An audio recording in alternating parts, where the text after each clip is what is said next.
We are continuing our journey in Exodus, but getting close to the end. A few more chapters left, and some of those chapters are pretty short and pretty easy. So we are making good progress, as they say. Before that, questions, comments, and or any concerns or things you want to yak about. Mr. Joe, what do you got? All the anti-Jewish thing, where does the root, is that the root goes back to Jerusalem? Where did it all, I mean, I understand now the guy that killed the two Jewish people. Yeah, that was over Gaza, yeah. Well, the simple answer, I guess, or the short answer, which I very seldom do, but really goes back to early Christianity. The first 50 years, let's say, not even that maybe, but the first generation. The first generation of Christianity, of course, many believers, Christian believers, came out of Judaism, or let's put it this way, a lot of Jews, a lot of people who accepted the Old Testament, a lot of them saw Jesus when they heard the message of the gospel. They saw Jesus as the fulfillment and became also Christians. So in the first decades after Pentecost, the church was half Jewish, half Christian. That is, many of the Jews, including some of the apostles, continued to be Jews. They continued to go to the temple up until the destruction of Jerusalem in 70 AD. They continued to practice, many of them continued to practice the Jewish dietary laws, Jewish clothing laws, and so on and so forth, the Sabbath laws. At the same time, they still accepted Christ as the Messiah and therefore could be labeled Christians. That continued, again, for the decades from the Ascension, let's date that at 33 AD, 270 at least, maybe 60, 65. So the church was a mix of Jews and Gentiles, people who had Jewish backgrounds and people who had no Jewish background. Okay, Gentiles who they knew maybe a little bit of the Old Testament, but they just accepted the New Testament. They accepted the gospel as they heard it and became believers. All right. Two big things happened in the 60s AD. First, we have the persecution of Nero. The persecution of Nero took place in 64 AD. Up to that time, Nero really didn't care about the Christians one way or another, and Rome in general didn't care about the Christians. They saw the Christians as just a branch of Judaism. I think you know, most of you know, that Judaism had sects, branches, groups, the Essenes, the Pharisees, the Sadducees, and so on and so forth, okay? So Rome, the philosophers of Rome, the politicians of Rome, looked upon Christianity as just another Jewish sect, just another Jewish denomination, if you want, okay? And so they really didn't pay it much mind.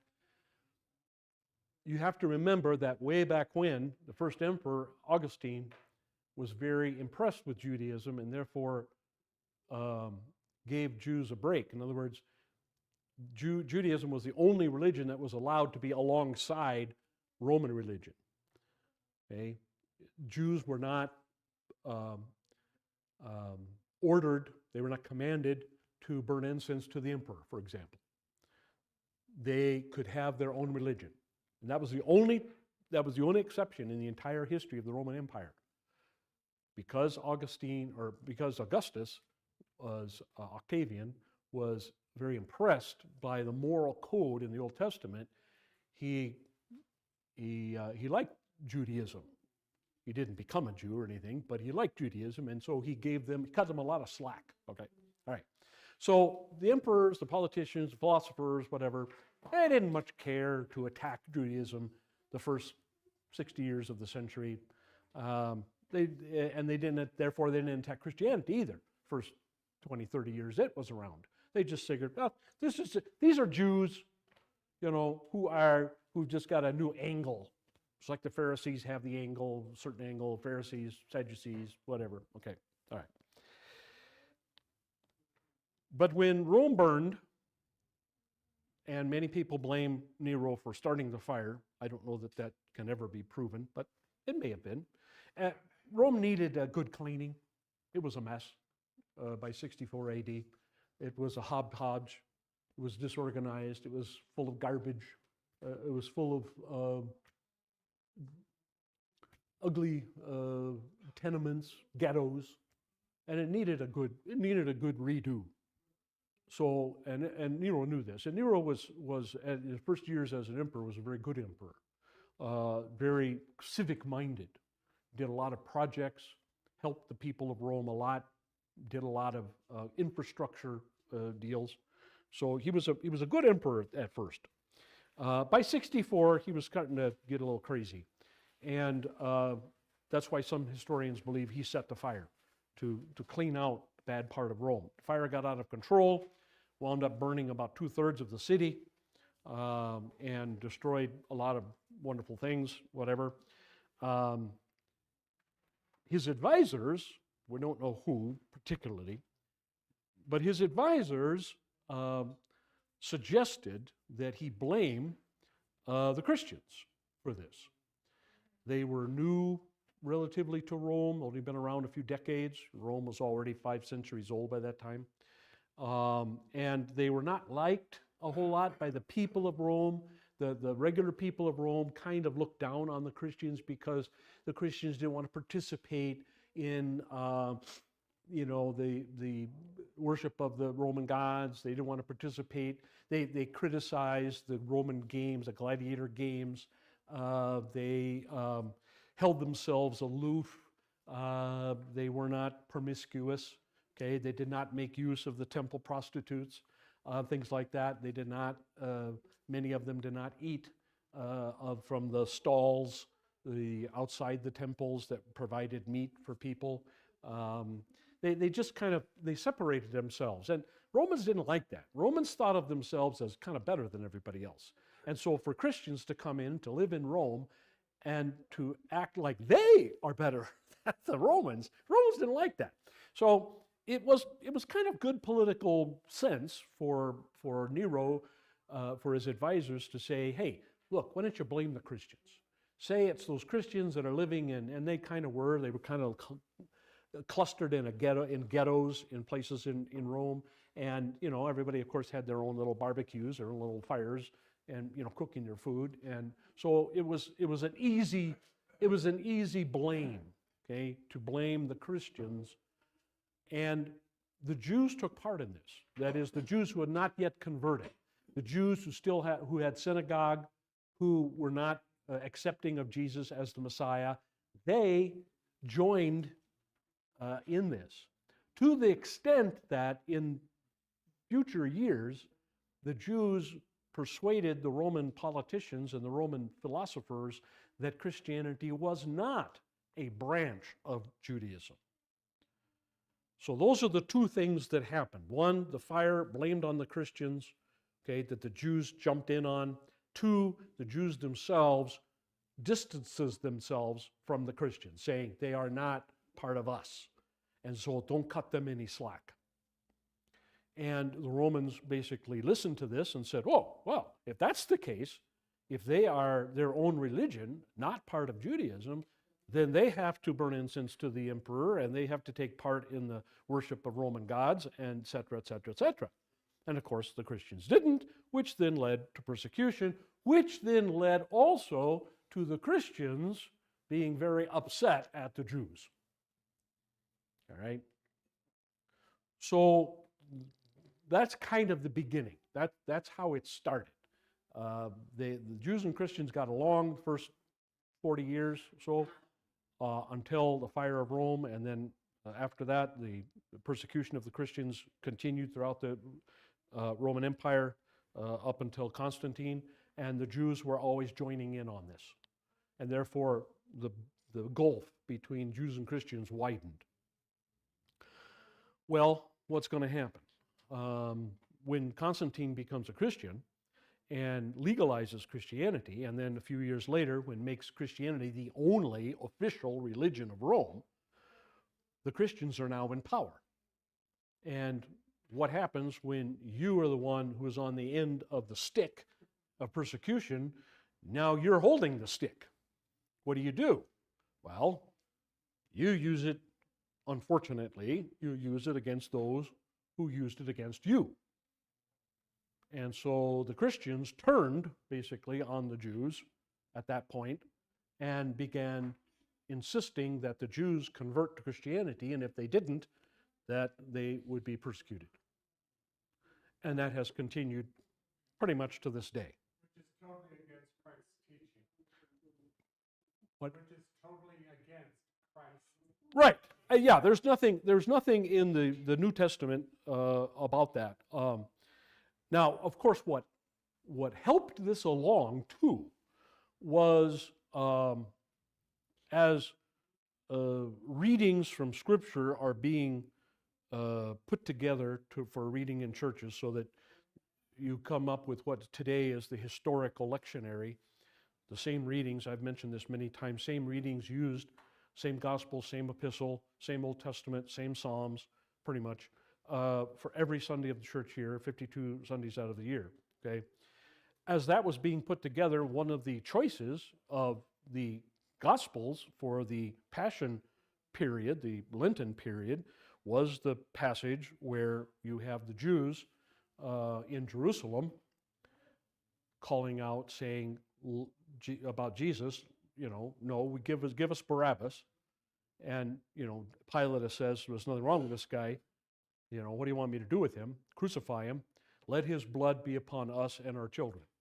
Very, very unfortunate statement. And so this became a regular, yearly, annual reading in Christian churches. And it prompted Christians to come up with the title, Christ Killer, for the Jews. I don't know when the exact first year or the exact first day that was used, but by the year 500, certainly, this was common, to refer to Jews as Christ killers. And so that was kind of the third shoe, if you will. So persecution after the fire in Rome, Jews disown Christianity. Nope, not part of us. So the Romans were free to persecute them. And then the whole idea of Christ killers, death of Jesus blamed on the Jews. That was kind of the third shoe. And then there was no going back at that point.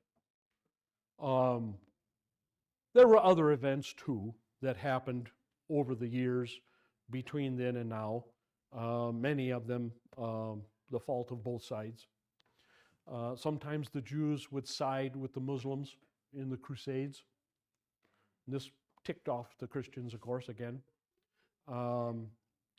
Jews also, I think I've mentioned this before, Jews also lent money to the Christians and charged interest. They could not charge interest to other Jews, and Christians could not charge interest to other Christians or anybody else for that matter. They couldn't charge interest at all. The Jews could charge interest to the Christians. And so the Jews became very wealthy and became in charge, if you will, of the financial institutions of Europe, and pretty much of the entire western half of the world. Bankrolled a lot of expeditions, spice expeditions, explorers, and so on and so forth. became even more wealthy. That didn't help either. I think those three things happening pretty early on in the relations between Christians and Jews kind of cemented the issue. And since then, nothing really has happened to ameliorate the situation. Yes, sir. I just don't understand. I mean, I understand that that's how it all happened, but I don't understand how either parties, the Jews or the Christians, could think otherwise. Because in the Old Testament, it foretells of Christ coming. Mm-hmm. It foretells of Christ's Sure. death. So that's for the Jews to read. The New Testament tells you not to be revengeful against your enemies. Right. So both parties, I think, need to, don't tell me you're a Christian if you're not following. Right. what's in the Bible. No, that's very true. And don't tell me you're Jewish. That's very true. if you're not following That's the very Bible. true. And over the years, there have been numerous Christian leaders, Christian theologians, whatever, who have called for better treatment of the Jews. I don't know, frankly, about the Jewish side, whether what their position was towards the Christians. The Jews have always maintained, those who did not accept Jesus as Messiah, they have always maintained their superiority in every way over everyone else on the planet. This also kind of causes a lot of resentment in various countries and various cultures. Nobody likes to be told that you're second rate. Nobody likes that. Whether it doesn't matter whether you're Spanish or French or Italian or Greek, you don't want to be told, well, you're second class, I'm first class. I'm a Jew, I'm better than you. I'm still God's chosen people, you're not. Nobody likes that. And that kind of aggravates the situation. Okay? So yeah, there's enough fault to go around on both sides. There's no question about that. Sometimes Luther is blamed for the hatred of Jews in places like Germany and in Western Europe. I don't think that's fair. Luther had a particular problem with the Jews and it needs to be, I think, explained a little bit. When Luther started his Reformation, one of the things he hoped, and well, let me go back a step. Understand, of course, the Roman presentation of the gospel was full of mistakes, was full of errors, was full of false doctrine. Okay, the Roman presentation of the gospel was bad, horrible. Okay, it really wasn't the gospel at all. It was work righteousness. So Luther believed by fixing that, and this is what everybody heard. Everybody. Okay, the Roman Church was the only church. And so if you heard anything about Christianity, you heard work righteousness. That's what you heard. Purgatory, indulgences, penance, the whole 9 yards. Okay, and including the Jews, that's what they heard, and they commented on this in their histories. You can find comments. The Jews are commenting on Roman Catholicism, on Roman religion, and finding great fault with it.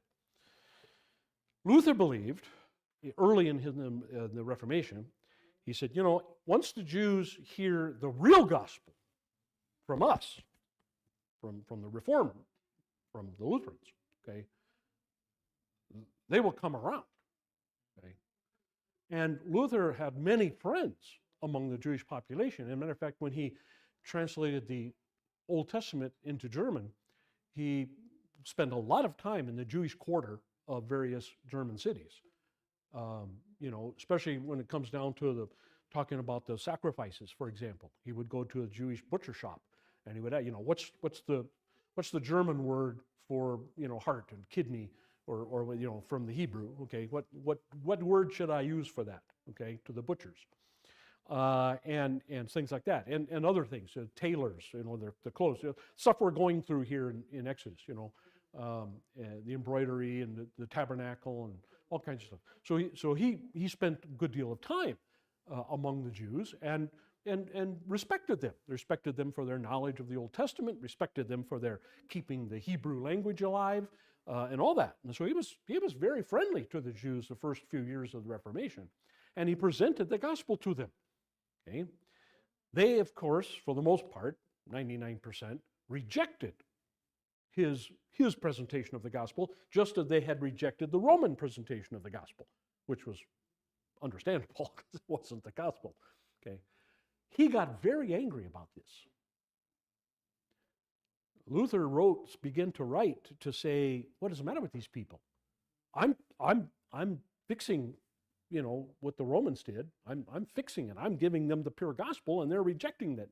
What's going on? This is crazy. And of course, he knew his Old Testament very, very well, and he tried to prove to them many, many times, Jesus is the fulfillment of the Messiah prophecies in the Old Testament. And he preached this and preached this and preached this and preached this. And it didn't do any good. The Jews thoroughly rejected. And he got very angry.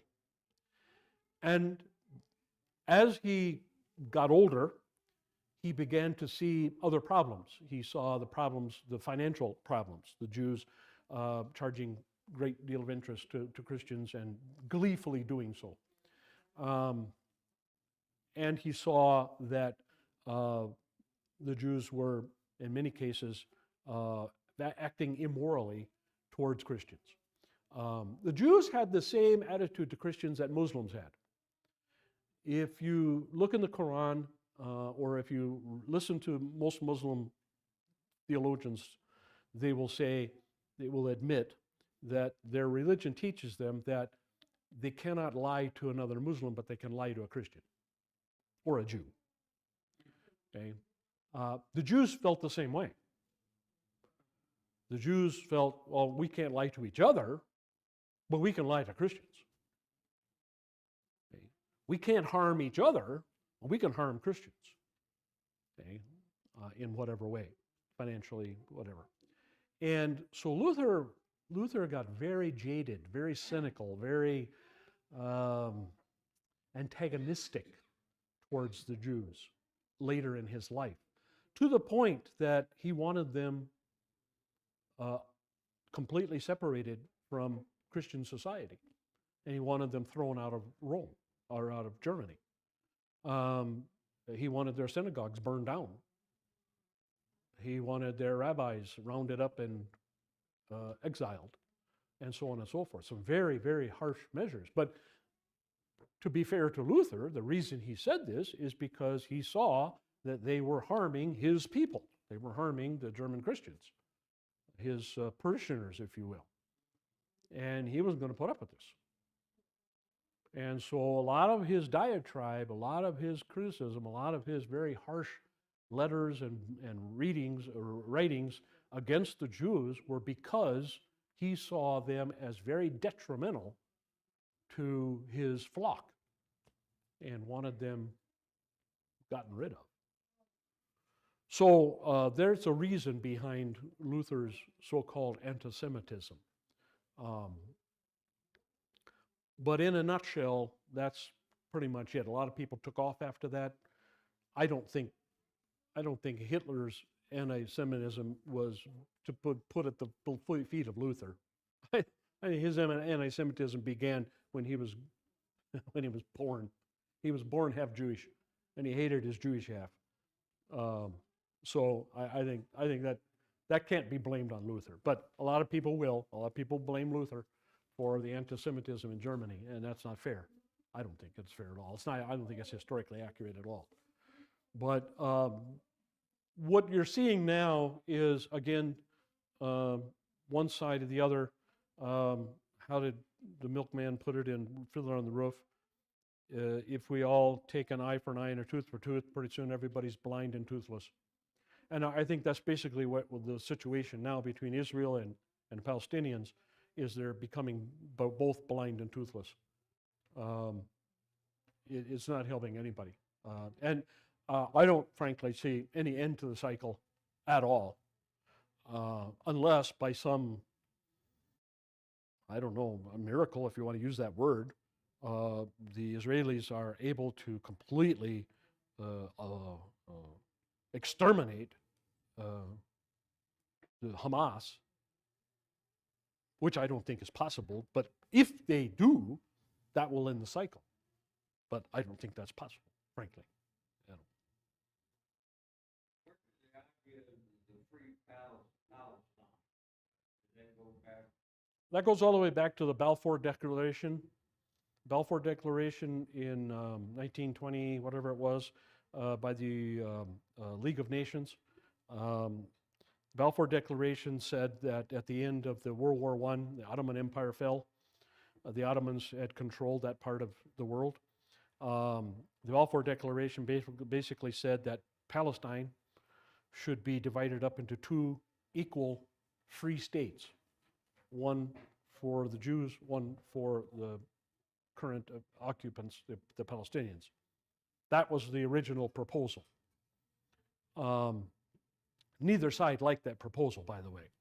I mean, the rest of the world liked it. It was approved. Of course, the League of Nations died.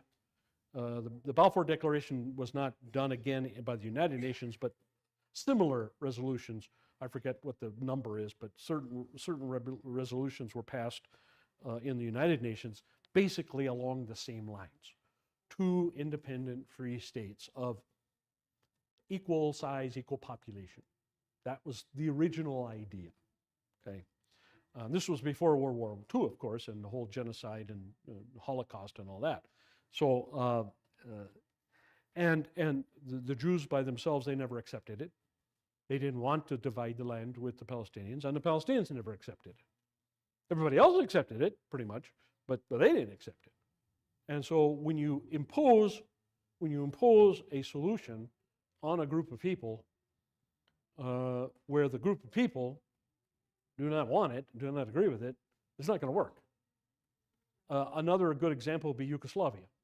Yugoslavia was put together by a committee after World War I, because it was part of Ottoman Empire, and they cobbled together the Serbs, the Herzegovinians, forget what the other ones were, but anyway, they cobbled together all these people and put them in one country. They hated each other. And the only reason it was able to hold together was because of a dictator like Marshal Tito. Once Marshal Tito was dead, out came the knives, and you had nothing but civil war for the next 20 years. Same thing was done for Iraq. Iraq was cobbled together by the same committee after World War I. And they put the Kurds in, they split the Kurds in half, gave half to Turkey and half to Iraq, instead of having a Kurdish state of its own. And so on and so on. And Armenians did the same thing with the Armenians. And they threw some Serbians in there, or some Syrians in there, threw some Lebanese in there, threw a few of this in there and that, a little bit of this, a little bit of that, put it together, and said, oh, boom, add water, stir, we got a country. We'll call it Iraq. We created the problem. We created the problem in the Balkans, in Yugoslavia. We created the problem in Iraq. We created the problem. Well, not we. The British, I have to say, really, the British, Lloyd George, Winston Churchill, and other people, it was the British really that caused the problem. Just like they caused the problem in India. The reason that the Indians and the Pakistanis are at each other's throat is because the British decided to divide them according to religion rather than keep them as one country, and so caused a huge problem. And decided to divide one of their areas between the two, and neither one wanted it. Neither one wanted that. You see this throughout history. You saw the same thing happen after the Napoleonic Wars. The political leaders at the time, the victors, okay, divided Europe up as they saw fit, according to who they had to pay off or who had more power. And so Poland was gotten rid of, for example. Czechoslovakia was cobbled together, should never have been put together, but it was. Austria-Hungary was divided along strange lines. Romania, Ukraine, other places. And these were, you got a bunch of politicians in a room with a map, and, big black markers. Let's put the border here. No, no, no, I want the border over here. No, I want the border over here. Well, I want the border over here. And none of the people who are actually living on the border have anything to say about it. Okay, all right. So yeah, this is a holdover. The Palestinian, the Gaza, the whole thing with them, and Lebanon too, southern Lebanon and Syria, and Jordan and all that, and the Palestinians and the Israelis is a throwback. It goes all the way back to the Ottoman Empire. Goes all the way back to World War I, and the solutions that have always been imposed on the people have never been accepted by the people. And when you have that as a situation, nobody's going to be happy. Nobody's going to be happy. It's kind of like Korea, okay? Korea was one nation for all of its history. And then after World War II, the Russians decided, well, we want half the peninsula. We want to be control of half the peninsula. And so to appease the Russians, the United States said, okay, fine. So they drew a line, whatever parallel that is, 56th or 65th or whatever, and said 38th, whatever, and said, okay, that Russia, you can control that half. It's like Germany, right? Germany, there was East Germany, remember? Remember there was East Germany and West Germany, okay? Same thing there, okay? Let's make the Russians happy. So we'll give the Russians a chunk of Germany to rule because they lost millions and millions of people in the war. Poor Russians. Oh, gee, okay? Well, all you did was create a Russian puppet country from 1945 to 19 whatever it was, 90 whatever the wall came down, 95, 96, 97, whatever it was, I don't remember. But that's what you created and caused a lot of problems. And of course, a lot of people died. All right? So the politicians standing over maps in a smoky room somewhere cause a lot more problems in the world than most of us have any idea. And that's where a lot of this stuff comes from. That's where a lot of it comes from.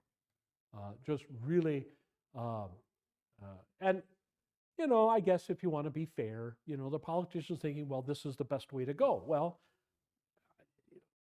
but it's compromise, and compromise almost never works. It almost never. Sometimes, very rarely, once in a while it works, but most of the time it doesn't work. Especially when you're talking about peoples, you're talking about cultures, you're talking about languages, you're talking about religious differences. It's not going to work. You're not going to be able to divide a people by a imaginary line, okay? And make it work. 9 times out of 10, it's not going to work. You're going to have problems. Tony first, then Bruce. Yeah, my concern was you described Martin Luther and Hitler. Sounds like they very much believe in the same thing. And sounds like Hitler, 1,400 years later, decided that he wanted to do the same things that Luther. Well, once I'm sure somebody pointed out to Hitler at some point Martin Luther's writings, and when Hitler found them or saw them, yes, he used them, sure. He used them to try to convince the Germans that this was a German thing to do. So looking in the past and bringing up the past, if you want to fight with someone, just go ahead and do that. True, very often. Yes, sir. Well, my point is you're talking about people forced together without their input. That's sort of like the United States, because none of us want California.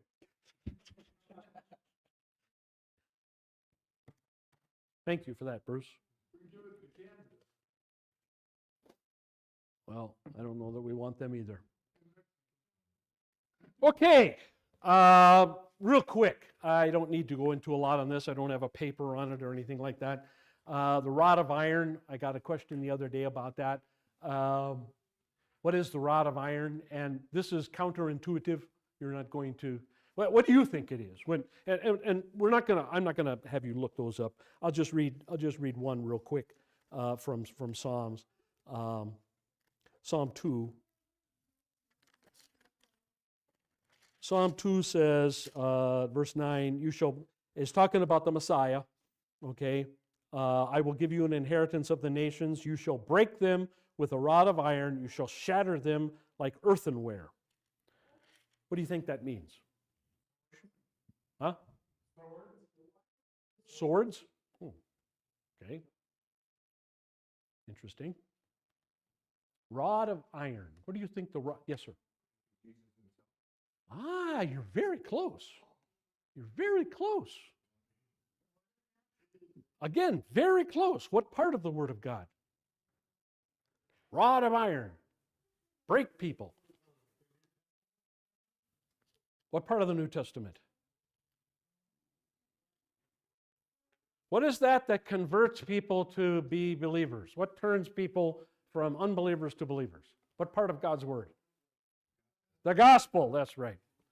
When you hear rod of iron, okay, most people think of, oh, that's spare the rod, spoil the child. Most people think of, that's the law. Jesus is gonna beat people down with the law. No, counterintuitive. Jesus is going to conquer people with the gospel. That's what's going to shatter people, shatter them with the gospel, shatter them, shatter their pridefulness, shatter their ego, okay? Shatter them, bring them to repentance. Bring them to repentance and therefore faith. So that's what the rod of iron is. The rod of iron is the gospel. And that you hear, unfortunately, a lot of Christians today get that totally wrong. A lot of our Reformed friends get that totally wrong, unfortunately. So, okay. Let's finish our discussion of chapter 34 towards the end, towards the middle of the chapter there. And then we'll pick it up at verse 18. So on page 285, number 6, God uses the word play the harlot, that is prostitution, for the religion of those nations, that is the nations surrounding Jerusalem or surrounding Israel. The Hebrew literally says, when they prostitute themselves to their gods being the surrounding nation gods. The implication is that these people originally had a legal relationship to God also, but they broke the legal bond in order to enter into an illegal relationship with the powers of darkness through idol worship. Okay, so this is what God means when God uses terms like adultery in a spiritual sense. This is what he's talking about. He's talking about breaking away from a legitimate relationship into an illegitimate relationship. And then very often he uses prostitution as a picture of that. An often overlooked truth is that God had desired these people to be his also just as much as any people, but they had refused. There's a whole unfold drama behind these words. The other nations, God wanted them also. In his original intention was to have the Messiah come from any nation, okay? Just some descendant of Adam, right? Which could be anybody. That was his original intention. That's why he said to Eve, your descendant, your seed will break the head of Satan. Okay? He didn't predict at the time, at the fall of the sin and the first gospel promise, he didn't spell out then that it would be a family of Abraham or whatever. That wasn't until after the flood, after the Tower of Babel even. Okay? So this was, 3 strikes, you're out. Okay? It didn't work with Adam and Eve. It didn't work with Noah, his family, and it didn't work with the people at the Tower of Babel. So 3 strikes, you're out. Okay, I can't use the whole world, just any old buddy, to bring the Messiah into existence. I can't do that. That's the original intention, but I can't do that. I now have to pick a family and make a nation out of that family, and I have to work really hard to keep at least somebody in that family faithful so that faithful people can produce the Messiah, so that at least the Messiah can grow up in a believing household. Okay? That's what you got to have, right? How's the Messiah going to be perfect, righteous, if the Messiah doesn't even know the Bible and doesn't? I mean, there's no Old Testament around. There's no Israel. How are you going to do that, right? So God has to amend his original intention to bring the Messiah just out of any seed of Adam and Eve. He's got to amend that and now has to select a family of Abraham, and from that, family of Jacob, Isaac and Jacob, family of Judah, family of David, etc. And then Mary and Joseph. He's got to narrow that down in order to have the Messiah be able to be born in a faithful, believing family. Okay, that's what you got to have, and so there's like I say, there's a big drama. There's a big untold story about that, and the untold story is, of course, all of the machinations that goes on before the flood and before the Tower of Babel and everything, where God is trying to preserve the world and is not able to do so. God had loved them as he loved all mankind, but they had left him for another lover who was out to destroy them. The jealousy about which God speaks to Moses indicates that these people had hurt God to the deepest of his feelings. This can truly be said of every tribe, nation, and people which came from the sons of Noah. So God was hurt certainly by the fall of sin by Adam and Eve. God was hurt certainly by the corruption before the flood. And God was hurt again by all of the people who participated in the Tower of Babel and had to be dispersed among the world. And in each case, God could have completely destroyed everybody and started over. He didn't do that. He left at least 8 people at the flood. And instead of destroying the people again or destroying the world again, which he could easily have done, not by water, of course, because he promised not to do that, but some other way, but instead disperse the people by confusing their language. And so this is God's mercy. This is God's patience in not destroying people that he was very, very hurt by. Number 7, nothing is said here about the horrible and diabolic sacrifice that some of these heathen rituals demanded, the murder of infants and the performance of disgusting and deviant sexual obscenity. It should be noted that these two categories of sin often go together. God will speak in detail about these sins in other books of Moses. Certainly in Leviticus and in Numbers and also in Deuteronomy, God speaks very detailed about the horrible sins of the idol-worshiping peoples. And these two groups, these two categories of sin, human sacrifice and human sexual deviancy, very often go together. Just like the same people who support abortion on demand are 99% of the time the same people who are supporting gay and homosexual rights. They just are. The two go together. Sexual deviation and murder or killing of the innocent, the unborn in this case, go together. They just do. That has been true down through history in every culture, not just the cultures that the Jews dealt with in the Old Testament. But that's true in Chinese culture, Japanese culture, that's true in Russian culture, that's true in Scandinavian culture, Germanic culture, that's true in African culture, that's true across the board, South America, Central America, North America, doesn't matter. Those two things go together.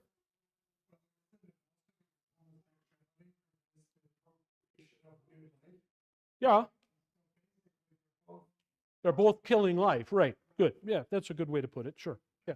I think that's an apropos observation.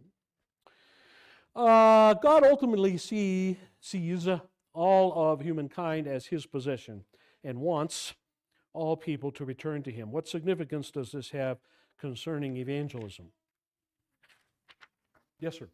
Like with the Great Commission, go make disciples of all nations. That's right. Go make disciples of all nations. We do not have the right to pick and choose.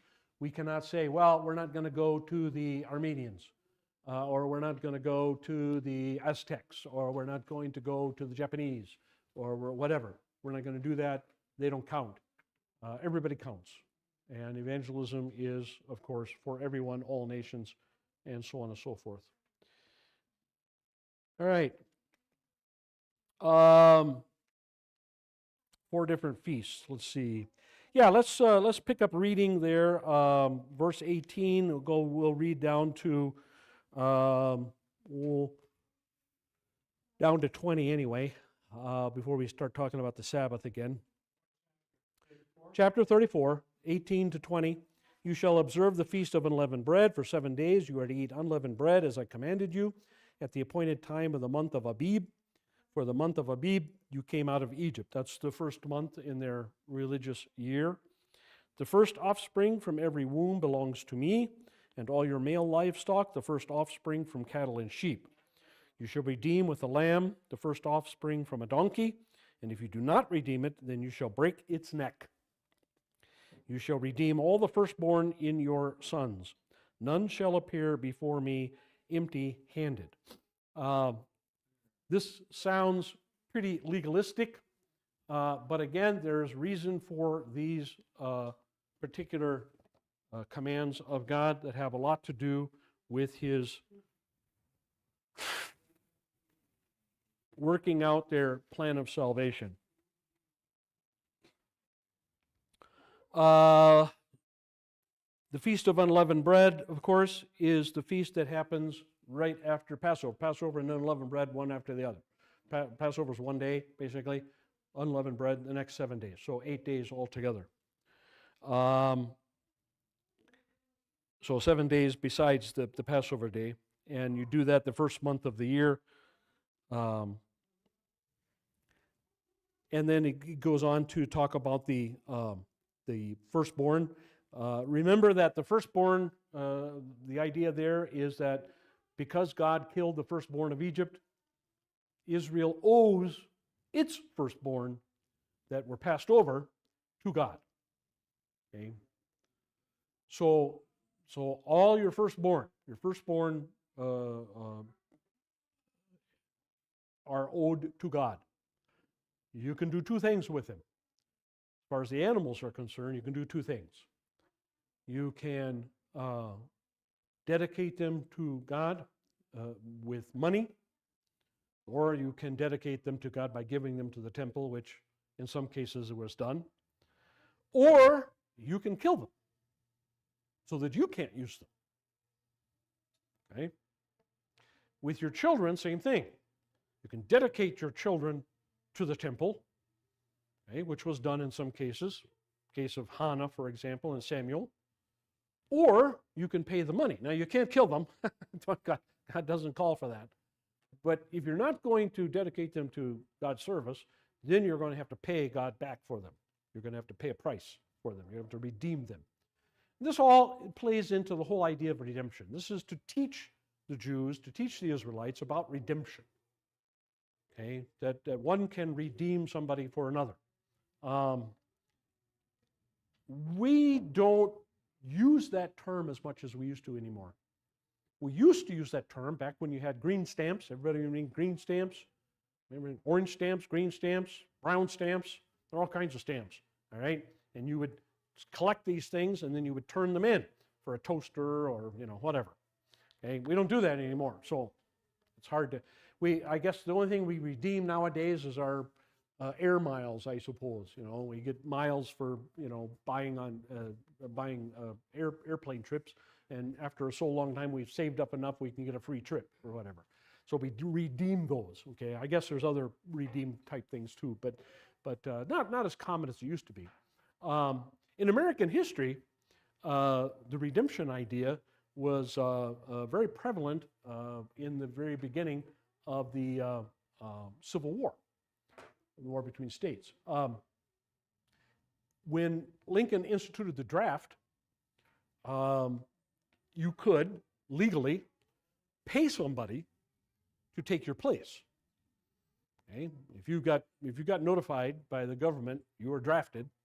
Okay? And there were no deferments, there were no exemptions in those days. So if you were drafted, you're drafted. And you just had to show up. But if you got a notice from the government saying, okay, you're drafted, you should show up at the army, nearby post, whatever, you could, if you had the money, find somebody. You could go into the Irish neighborhood, for example, and find somebody and say, hey, O'Brien, come here. You're a strong, healthy guy. You look like you'll do well. I'm going to give you $100, and you take my place. You take my draft notice.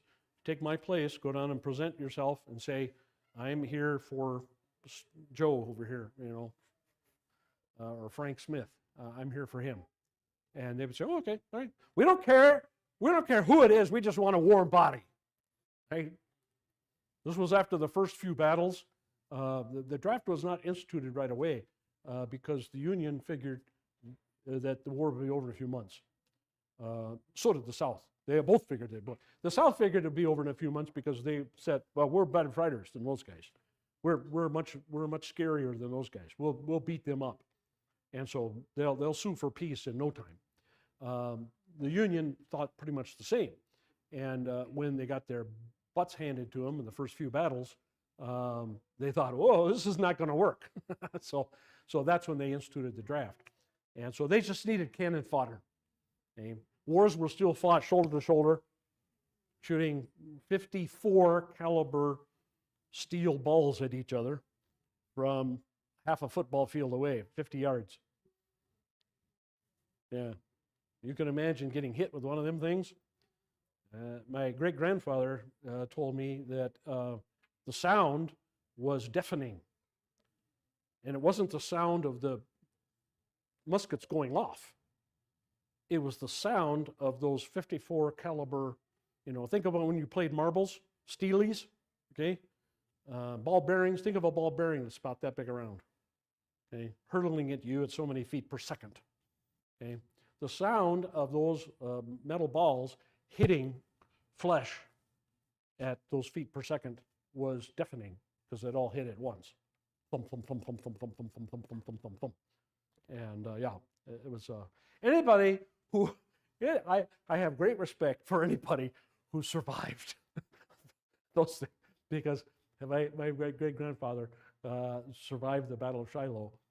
He was the only one out of 4 relatives that survived the battle, and it was very bloody, as you may know if you've read histories of it.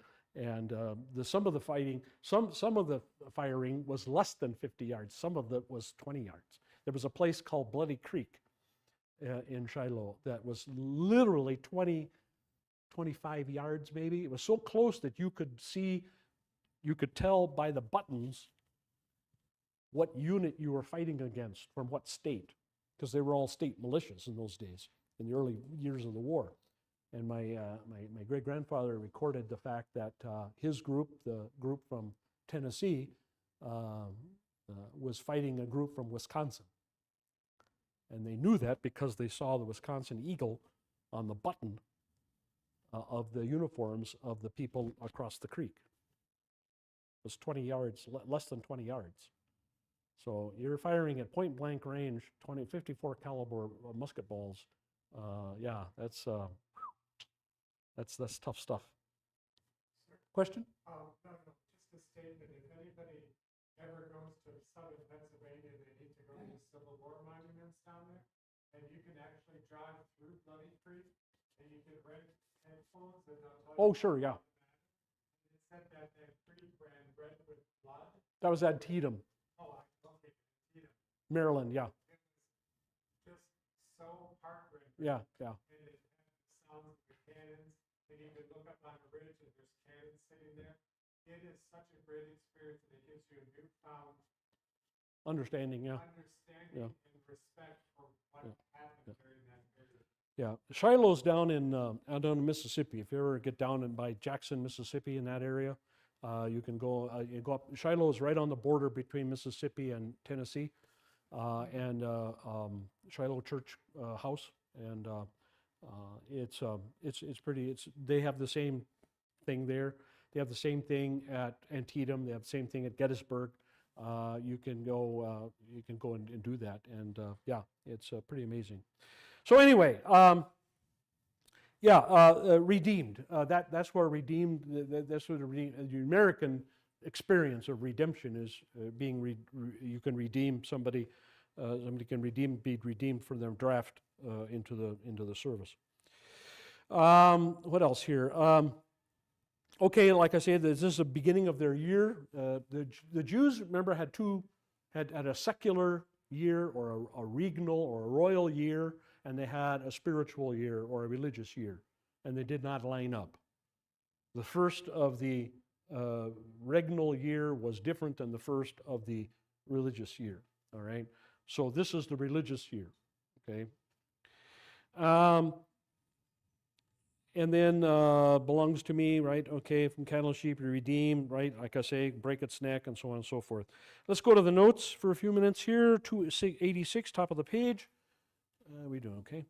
Another strange thing in this context seems to be the mention of 4 different feasts: the Feast of Unleavened Bread, the Feast of the Weeks, Pentecost, the Feast of First Fruits, and a reminder of the Sabbath, and the Passover feast is also mentioned in passing.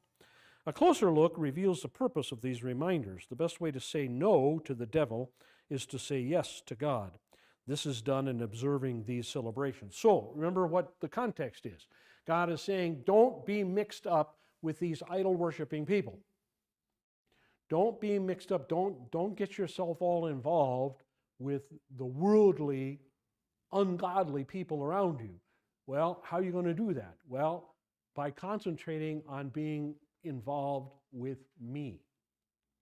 Okay? That's the best way to do that. Okay? People ask me, Pastor, how can I stop this temptation from coming? Okay? This thought from coming. Whether it's a temptation or something else, whether it's just a bad thought. How do I do that? I say, well, you fill your mind with good thoughts. How do you do that? You read the Bible. You pray. You meditate. Okay? You read religious literature, good stuff, okay? Articles, doctrine, theology, whatever, okay?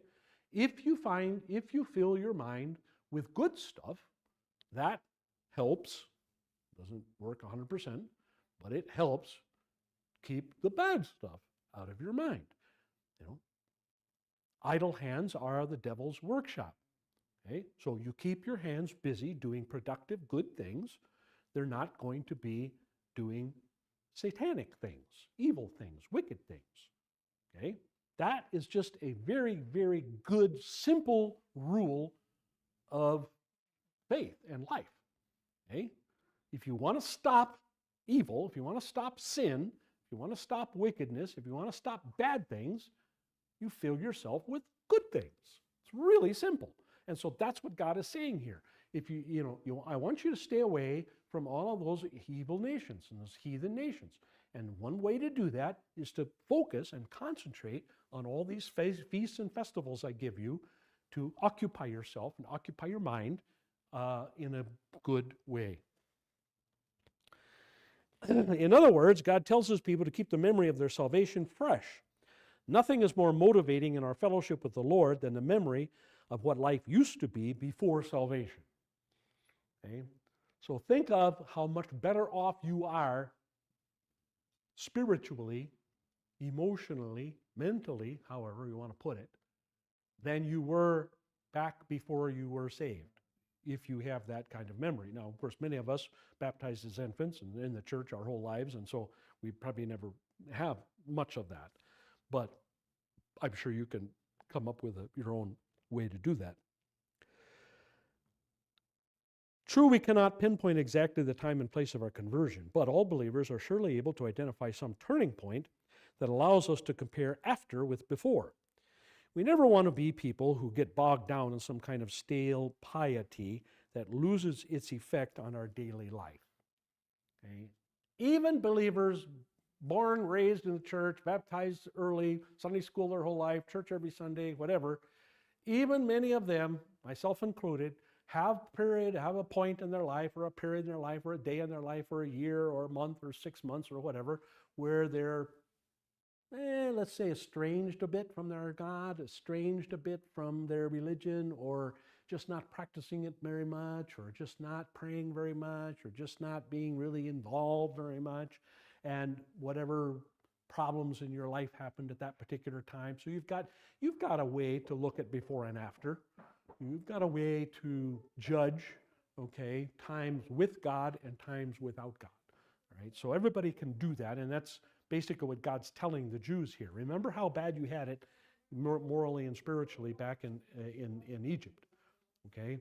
And that's what the people around you are representing, okay? So you need to get away from that.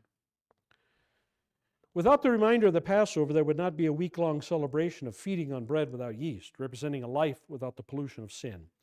The Feast of Unleavened Bread does not tell us that we attain sinless perfection, but it shows us what to feed on in our fellowship with the Lord, His perfect Word. So no, we cannot be perfect. We're not going to be sinless, but we feed on the bread of life. What's the bread of life? Well, it's the gospel and word and sacrament.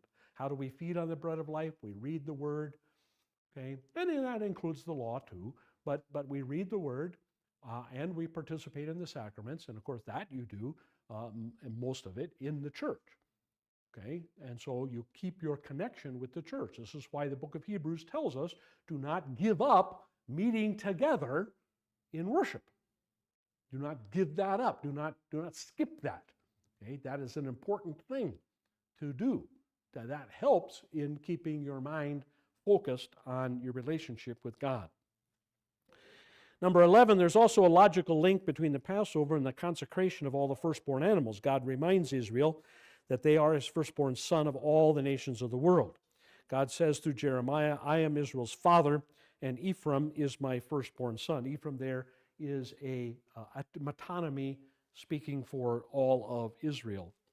The proof of their status in this world is the fact that they were redeemed by the blood of the Lamb. That is the defining moment, okay? When they put the blood of the Lamb on their doorposts, this was the defining moment that made them Jews. This is what made them children of Israel. This is what separated them from everybody else in Egypt. This was the defining moment of their relationship with God.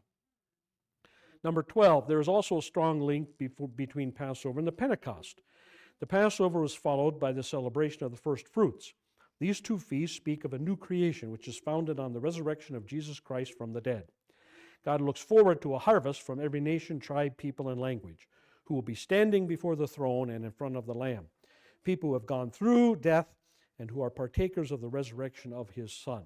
So first fruits is always a representation of the believers that come out of the representation or the presentation of the gospel, the life of Christ in them. That's what's going on.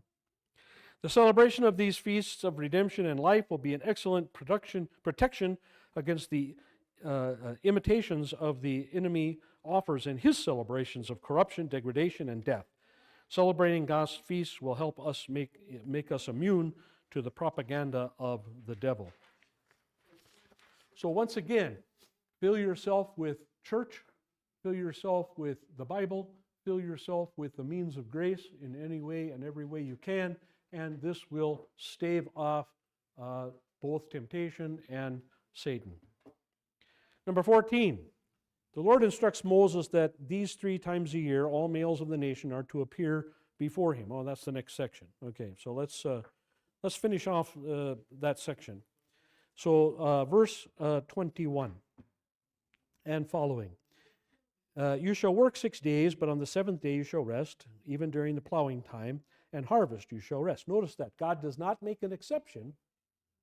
God does not make an exception even when the crop needs to be taken in. Notice that. What is that telling us? That's right. He'll take care of it. So take the day off. Don't bring in your grain. Don't worry about the fact that it may hail and destroy the crop. Now, it may still do that. God may decide to take that crop from you for His own reasons. But you know that will be good for you, whether you like it or not. So go ahead and take the day off. If it hails, it hails. If it doesn't, it doesn't. If it doesn't, well, you just pick up on the harvest where you left off. I can remember the constant battle between my father and the next door neighbor who happened to be our pastor. And he would come over sometimes on a weekday. We had midweek services on Wednesdays, and Dad would miss those sometimes because he was out farming, or he would miss Sunday service on Sunday once in a while. And old Clark Sievert would come across, after church, whatever, he would come over to the house, and there my dad be in his khakis and just back off the farm, mud all over his boots. And Clark would stand there, and they were both very big men, 6'4", large guys. And I remember them standing in the kitchen, and Clark would say, "Where were you?" And my dad say, "The trees don't stop growing just because it's Sunday." And Clark would say, "So what?" And off they'd go. And many a night I can see the two of them sitting in the living room with a bottle of port between them, smoking cigarettes and drinking port, or sometimes beer, or sometimes coffee, and having theological debates. And my dad then at the end would always say, "Well, I got to church anyway. I got church from you." And Sievert just kept falling into the trap every time. He never, yeah. But anyway, yeah, it is true. It is true. If we do trust God, then we're going to trust God, you know. And I used to say this to the farmers, and, you know, I used to say, you can get the milking done by 7. You can still be here for Bible class at 8 or 8:30 or 9. You know, I think Bible class was at 9 in those days in my first congregation. And, you know, they would say, "Oh, I don't know if I can make it. I don't know, man. You won't want me in here in my stinking boots." You know, I'll go take a shower, and I got to do this, and I got to do that. I said, "No, you know, whatever." Or I said, "The cows can wait a couple hours." No, they can't. No, they can't. Well, you know, maybe they can. Maybe God will make them wait, you know. I think that's a true statement. It's a true statement, no matter how you cut it. You know, it's not a law, so no, it's not a law. Don't get me wrong. I'm not making a law here. But it is still true. If we trust God, then we're going to put him and his word first. Going on. You shall celebrate the Feast of Weeks, the first fruits, wheat harvest, Feast of Ingathering, and the turn of the year. 3 times a year all your males are to appear before the Lord God, the God of Israel. For I will drive out nations before you and enlarge your borders, and no man shall covet your land when you go up 3 times a year to appear before them. There again, take the time off. It's going to take a while, all right? It's going to take a while. If you're going to go 3 times a year, if you're going to go and you're up here in the tribe of Dan, all right? And you're going to go all the way down here to Jerusalem, all right? So 100 miles. 100 miles. And if you make 10 miles a day, that's really hoofing it. Cavalry made it maybe 15 miles a day, all right? Take all day to get from Fort Huachuca to Tombstone. Yeah, take all day.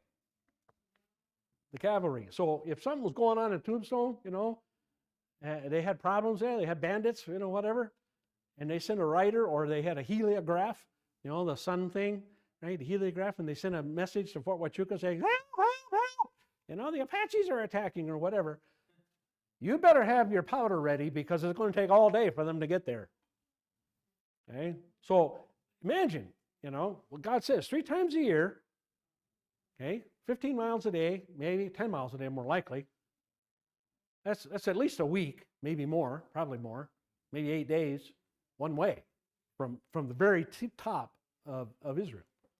Okay, not that long from down at the bottom, or maybe by the shore, maybe only 1 day or 2 days. But imagine if you're up there in the tribe of Dan, right? You're going to take 10 days, 20 days altogether.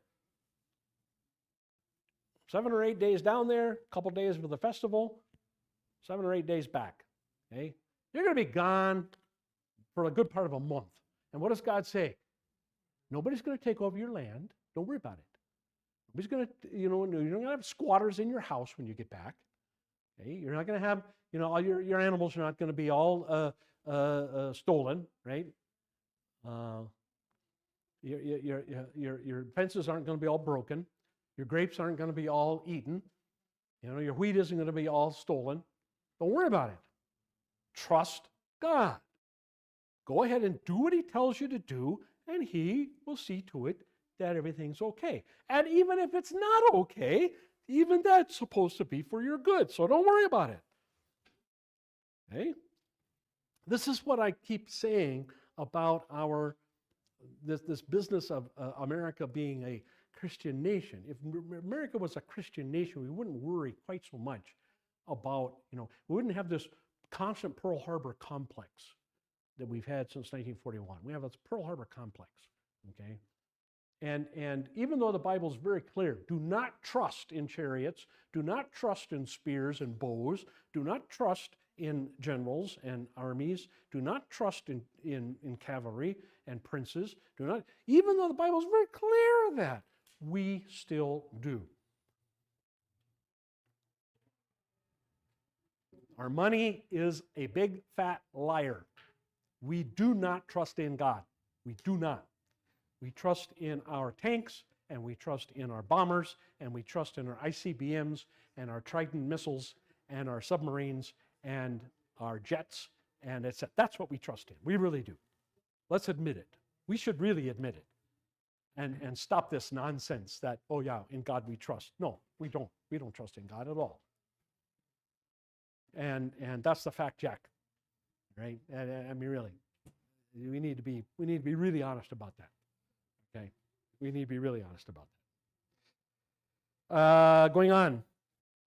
You shall not offer the blood of my sacrifice with leavened bread. Again, that's a symbol. Leavened bread is a symbol of sinful stuff. Nor is the sacrifice of the feast of Passover to be left over until morning. Don't leave it over till morning. In other words, again, trust me, I'm going to give you another meal. You don't have to treat Passover lamb as, lamb stew the next day. Okay? You don't need to do that. Don't worry about it. It's not like it's the last meal you're ever going to get. You're going to have another meal. So go ahead, if you've got lamb left over, burn it up. I would rather you do that because that shows your trust in me. Huh? So that's what that's all about. You shall bring the very first of your first fruits in your soil to the house of the Lord your God. And then he throws this other little comment in here, which is kind of weird. We'll talk about it. You shall not boil a young goat in its mother's milk. Then the Lord said to Moses, write down these words. In accordance with these words, I have made a covenant with you and with Israel. So he was there with the Lord 40 days and 40 nights and did not eat bread or drink water. And he wrote the tablets, the words of the covenant, the 10 Commandments. All right. Whoops. Past time. So we will discuss the rest of this and finish off the chapter next time. Yep. Probably top of the page there. Yeah. Start with chapter 29. Verse 29, chapter 34. Let's close. May the grace of our Lord and Savior Jesus Christ, the love of God the Father, and the fellowship of the Holy Spirit be and abide with us all